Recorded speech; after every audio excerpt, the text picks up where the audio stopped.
அம்சம் அளிக்க சொன்னது. ஆனால் அதை நீங்கள் ஒட்டுமொத்தமாக எதிர்த்தீர்கள். எல்லோரும் இந்தியர் எனில் சிவில் சட்டத்தை மட்டும் தனியாக கேட்பது ஏன்? இதனால் இஸ்லாமிய பெண்கள் பாதிக்கப்படுவார்களே. கொஞ்சம் ஏன்னா இந்த கேள்வியை நீங்க மாத்தி கேட்க வரும்னா கேட்கலாம். ஏன்னா இது கிட்டத்தட்ட 5 தடவை கேட்கப்பட்டு 2 தடவை ஒளிபரப்பு செய்யப்பட்டு ஒளிபரப்பு பார்க்க வேணாம். இந்த உள்ள மக்களுக்கு போட்டும் இல்ல நிறைய கேள்வி வந்து ஒளிபரப்புக்காக பார்க்க வேணாம், மக்களுக்கு போக வேண்டிய கேள்வி தான் கேட்டிருக்காரு. நல்ல கேள்விதான். இங்க உள்ள உங்களுக்கு தெரிய வேண்டிய கேள்விதான். அதாவதுங்க, இந்தியாவுல உள்ள சட்டம் இருக்குல்ல, முஸ்லீம்களுக்கு சில தனியான சட்டங்கள் இருக்குது. அதை பற்றி என்ன இருக்குதுங்கிறத புரிந்து கொள்ளாமல் ஒரு தவறான பிரச்சாரம் நாட்டில் வந்து முடுக்கிவிடப்பட்டிருக்குங்க. அதனால அதை கொஞ்சம் விழாவாரியாகவே தான் விளக்க வேண்டியிருக்கு. நீங்க புரிஞ்சுக்கணும், இந்தியாங்கிறது ஒரு மதச்சார்பு இல்லாத நாடு.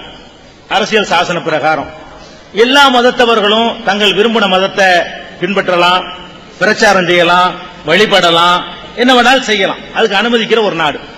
இப்படிப்பட்ட ஒரு நாட்டில் எல்லா மதத்தவர்களுக்கும் தனி சட்டம் இருக்கு. நல்லா வழங்கிக்கணும். முஸ்லீமுக்கு மட்டும் இருக்கு, நீங்க தப்பா வழங்கிட்டு இருக்கிறீங்க. அந்த நாட்டினுடைய அரசியல் சாசனத்தை அந்த காலத்தில் எழுதும் போது என்ன பண்ணாங்கன்னா, இந்துக்களை மதிச்சு அவங்களுக்கு 4 சட்டம், முஸ்லீமை மதிச்சு அவனுக்கு 4 சட்டம், கிறிஸ்தவர்களை மதிச்சு அவனுக்கு 4 சட்டம், சீக்கியர்களை மதிச்சு அவனுக்கு ஒரு 4 சட்டம். இதுல நீங்க உங்க மதப்படி நடந்துக்கிறீங்க அப்படின்னு சொல்லி கொடுத்தாங்களே தவிர முஸ்லீமுக்கு மட்டும் கொடுக்கப்படல. இது நீங்க விளங்கிக்கணும்.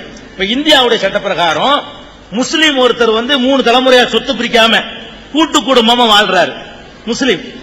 அவருக்கு வருமான வரியில எந்த சலுகையும் கிடையாது. ஒரு இந்து ஒருத்தர் கூட்டு குடும்பமா வாழ்ந்தால் வருமான வரியிலே அவருக்கு சலுகை உண்டு. நல்லா விளங்கிக்கணும்.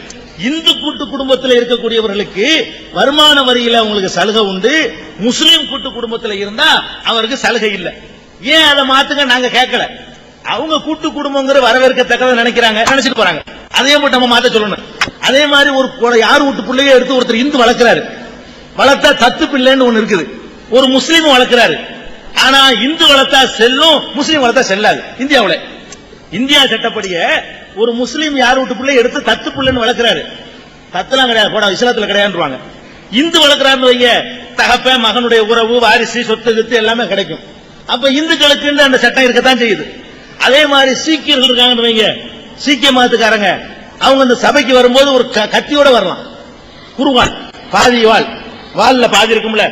ஏன்னு கேட்ட அரசியல் சாசனத்தை எழுதி வச்சிருக்கான். எப்படி எழுதிருக்கிறான்? சீக்கியர்கள் கத்தி வைத்து கிருபான் வைத்துக் கொள்வது அவங்களுடைய மத சடங்கில் உள்ளது. ஜனாதிபதியை பார்க்க போகும்போது கூட கத்தியோட போகலாம். நீங்க போனா உள்ள பிடிச்சி வச்சு போவான். ஒரு சீக்கியராக இருந்தார்னு சொன்னா அந்த கத்தி எடுத்துக்கிட்டு போனால் அது மத உரிமைன்னு வாதாடலாம். சட்டம் சொல்லுது. அப்படி இந்தியாவுடைய சட்டம் தான் சொல்லுது. அப்ப அந்த மாதிரி தான் முஸ்லிம்களுக்கு என்று 4 விஷயங்கள்ல தனியா சட்டம் கொடுத்துருக்கு. 4 விஷயம் தான். எல்லா சட்டமும் இந்து முஸ்லீம் கொண்டுதான் அந்த நாட்டில். நல்லா விளங்கிக்கணும். லட்சக்கணக்கான சட்டங்கள் இருக்குது. அந்த சட்டங்கள் எல்லாமே முஸ்லீமுக்கும் அந்த சட்டம் தான், இந்துவுக்கும் அந்த சட்டம் தான். 4 விஷயங்கள். என்ன 4 விஷயம்? குடும்ப திருமண விஷயம் இருக்குல்ல, திருமணம் செய்யற விஷயம், விவாகரத்து விஷயம், பாகப்பிரிவினை அதாவது சொத்து உரிமை விஷயம், வக்ஃபு விஷயம். இந்த 4 விஷயத்துல மட்டும் முஸ்லீம்கள் அவங்க மதப்படி பங்கு வச்சுக்கலாம். இப்ப எங்க தகப்பனார் செத்து போயிட்டாரு, அவர் சொத்தை இஸ்லாம் சொல்லக்கூடிய விதத்தில் நாங்க பங்கு வச்சுக்கலாம். அதை அனுமதிக்குது. இதுல வேற சமுதாயத்துக்கு பிரச்சனை இருக்கா? இதுல சமூக நிலைந்து கேடு இருக்கா? எங்க சொத்தை நாங்க பங்கு வச்சுக்கிறோம். இதுல பொதுவா சட்டம் இருக்க வேண்டிய அவசியம் இல்லை. அப்ப என் தகப்பனுடைய சொத்தை என்னுடைய மார்க்கப்படி எனக்கு எவ்வளவு கிடைக்கணுமோ அப்படி நாங்க எடுத்துக்கலாம். என் தம்பிக்கு எவ்வளவு கொடுக்கணுமோ அதை கொடுக்கலாம், என் தாய்க்கு எவ்வளவு கொடுக்கணுமோ அவ்வளவு கொடுக்கலாம். இந்த மாதிரி எடுத்துக்கொள்வதை இஸ்லாம் இந்திய சட்டம் அனுமதிக்குது. இதுல தனி சட்டம் இருக்குது. அதே மாதிரி விவாகரத்து பண்றோம், கோர்ட்டுக்கு போக வேண்டியது இல்லை. நாங்களா சமுதாயத்தில் வச்சு ஆணு பண்ணி என்ன பண்ணிக்கலாம், விவாகரத்து பண்ணிக்கலாம். அதை கோர்ட்டு ஒத்துக்கிறோம். மற்றவங்க கோர்ட்ல போய் பண்ணணும். இது ஒண்ணு. திருமணம் இருக்குது, நாங்க எங்க ஜமாத்துல வச்சு எங்க முறைப்படி நாங்க கல்யாணம் பண்ணிக்கிட்டோம்னு சொன்னா அதை கல்யாணம்னு கோர்ட் அங்கீகரிச்சுக்கணும். அதுவும் திருமணம் தான். திருமண முறைகளை இஸ்லாம் கோர்ட்டு ஏத்துக்கிறது. இந்த மாதிரியான விஷயங்கள்ல முஸ்லீமுக்கு தனியா இருக்கிறதுனால எந்த ஒரு கேடுமே இல்லை.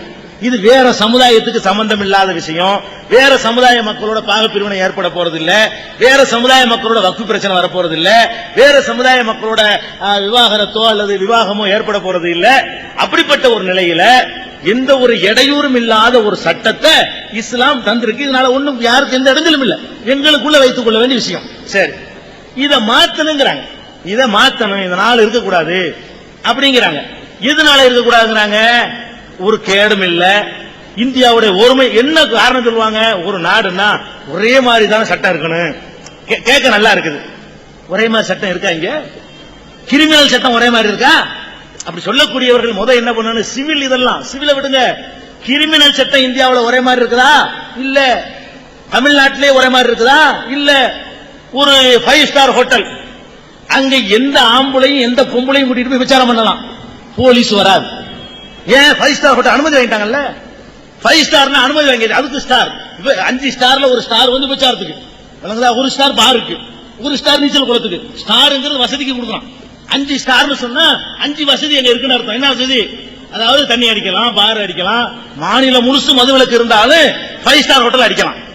அப்ப பணக்காரனுக்கு ஒரு சட்டம், ஏழைக்கு. இதை மாத்து. முதல்ல காபர டான்ஸ் ரோட்ல விட்டு குறவுங்கிறது டான்ஸ் ஆடுவான், அவன் மேல கேசப்பட்டு உள்ள தள்ளிடுவாங்க. இதையே ஒரு பெரிய ஸ்டார் ஹோட்டல் நடத்தினா அதுக்கு ஒரு ஸ்டார் முத்திரம் வச்சிருக்கான அனுமதி. ஒரே நாட்டில் அவுத்து போட்டு ஆடுற டான்ஸ் வந்து பணக்காரனுக்கு அனுமதி, ஏழைக்கு அனுமதி இல்ல. பம்பாயில போனீங்கன்னா சொன்னா போர்டு போட்டிருப்பான், இங்க ஆந்திரா இவ்வளவு, தமிழ்நாடு இவ்வளவு, கேரளாவுக்கு ரேட் இவ்வளவு, 18 வயசுக்கு ரேட் இவ்வளவு. சிரிக்கிறது சொல்லல, இருக்கிறது சொல்றேன். நாட்டில் நடக்கிற நெசமா இருக்கு. பம்பாய்க்கு போனீங்கன்னு சொன்னா, கல்கத்தாவுக்கு போனீங்கன்னு சொன்னா, அந்த 2 மாநில 2 பெரிய நகரங்கள்லையும், இந்தியாவில பெரிய நகரம் அந்த 2 தான். நம்ம சென்னையில பெருசு. அந்த 2 நகரத்துல என்ன நடக்குதுன்னு கேட்டா, விபச்சாரத்துக்கு சட்டப்பூர்வமா போர்டு போட்டு அதை வந்து தொழில் நடத்தலாம், தொழிலே நடத்தலாம், லைசன்ஸ் வாங்கி நடத்தலாம். அது இங்க அனுமதி இல்ல. இது ஒரே சட்டமாக்குங்களேன் பார்ப்போம். தண்ணி அடிக்கிறது ஒரே மாதிரி எல்லா பக்கத்திலையும் தண்ணி அடிக்க கூடாதுன்னு சொல்லுங்களேன் பார்ப்போம். அதுல செய்யும் முதல்ல ஒரே சட்டம் சொன்னா, இன்னைக்கு வரைக்கும் பணக்காரனுக்கு ஒரு சட்டம், ஏழைக்கு ஒரு சட்டம், மாநிலத்துக்கு மாநிலம் வேற சட்டம். இந்த மாநிலத்தில் ஹெல்மெட் போடாம வண்டி ஓட்டலாம், பெங்களூர்ல ஓட்டினா பிடிச்சி உள்ள வச்சு போடுவான். ஒரே நாடுதான், ஒரே நாடுதான். தமிழ்நாட்டில் ஹெல்மெட் இல்லாம புதுக்கோட்டையில் ஓட்டினா சும்மா விட்டுருவான். நீங்க பெங்களூர்ல போய் ஓட்டினீங்கன்னா உள்ள கொண்டு வச்சிருவான். அங்க ஹெல்மெட் போடணும். ஏண்டா இவனுக்கு ஹெல்மெட் போட்டா குற்றம், அவனுக்கு மட்டும் குற்றம் இல்ல? என்ன இது? இப்படி நிறைய இருக்கு. மாநிலத்துக்கு மாநிலம் வரியில வித்தியாசம். நான் கேட்கிறேன், இந்த பக்கத்துல பாண்டிச்சேரி இருக்குது, எல்லா பணம் முதலையும் போய் பாண்டிச்சேரியில தொழில் ஆரம்பிக்கிறான். என்னடா அந்த கேட்டா வரி விளக்கம். ஒரே நாடு தானப்பா, அதுல தமிழ்நாட்டுக்கு மட்டும் வரி கூட, பாண்டிச்சேரிக்கு மட்டும் வரி கம்மி. என்ன அதுங்கிற? ஒரே மாதிரி சீரா வரி போடு பார்ப்போம். பாண்டிச்சேரியில வரி சலுகைனால எல்லா தொழிலும் அங்க போய் ஆரம்பிக்கிறான், வரி சலுகையா. அப்ப அதுல வித்தியாசம் இருக்கு. மாநிலத்துக்கு மாநிலம் அந்த பொருள்கள்ல கட்டுப்பாடு விதிக்கிறதுல இருக்கு, ரேஷன் பொருள்கள்ல வித்தியாசங்கள் இருக்குது. அதனால அதுகளை எல்லாம் ஒன்றுபடுத்துறதுக்கு எப்படி தப்புன்னு சொல்றோமோ அது மாதிரி தான் இது தேவையில்லாத விஷயம். இன்னும் சொல்ல போனா, இந்தியாவுடைய ஆட்சி மொழி எதுங்க? இந்தியாவுடைய ஆட்சி மொழி எது? அரசியல் சாசனப்படி இந்தி மொழி. அரசியல் சாசனம்ங்கிற புஸ்தகத்தை புரட்டி பாத்தீங்கன்னா, இந்தியாவின் ஆட்சி மொழி இந்தின்னு எழுதி வச்சிருக்கு. இந்தி தான் இந்தியாவுடைய ஆட்சி மொழி. ஆனா தமிழ்நாட்டில் போராட்டம் பண்ணதுனால நேரு ஒரு வாக்குறுதி கொடுத்தார், ஆட்சி மொழி சட்டப்படி இந்தி தான், நீங்க விரும்பாத வரைக்கும் திணிக்க மாட்டேன். உறுதிமொழியில வண்டி ஓடிக்கிட்டு இருக்கே தவிர சட்டப்படி இந்தி தான் ஆட்சி மொழி. அப்ப இந்தி ஆட்சி மொழி கொண்டு வைப்போம், கொண்டு வர மாட்டேன். கொண்டு வந்தால் சட்டம் ஒழுங்கு பிரச்சனை வரும், கலவரம் வரும், தேவையில்லாத ஒரு தனியனை இதுக்கு உண்டாக்கணும். சட்டத்தில் இருக்கிறதையே விட்டு கொடுத்திருக்கிறோம். அப்ப அதே மாதிரி தான் ஒரு மதத்தினுடைய விஷயம் தலையிட்டா தேவையில்லாம விவகாரம் வருமா வராதா? அதான் விஷயம். இதை இங்க விளங்கிக்கணும். அப்புறம் சாபானு வழக்கு விஷயமா சொன்னாங்க, ஒரு பெண் வழக்கு போட்டாங்க. அதுல நீதிபதி தீர்ப்பளிச்சாரு, நீங்க எதிர்த்தீங்கன்னு. நீதிபதி என்ன தீர்ப்பளிக்கலாம்? அவரு இஸ்லாம் என்ன சொல்லுதுங்கிற தீர்ப்பளிக்க அவருக்கு அதிகாரம் கிடையாது. அவர் இந்திய சட்டம் என்ன சொல்லுதுங்கிற தீர்ப்பளிச்சாரே, ஆனால் அதுக்கு அவருக்கு அதிகாரம் இருக்குது. சுப்ரீம் கோர்ட் நீதிபதியாக இருக்கட்டுமே, இந்து மதம் சொல்வது என்னங்கிறது அவர் தீர்மானிக்க முடியாது. இந்து மதத்தினுடைய அறிஞர்கள் தீர்மானிக்கணும்.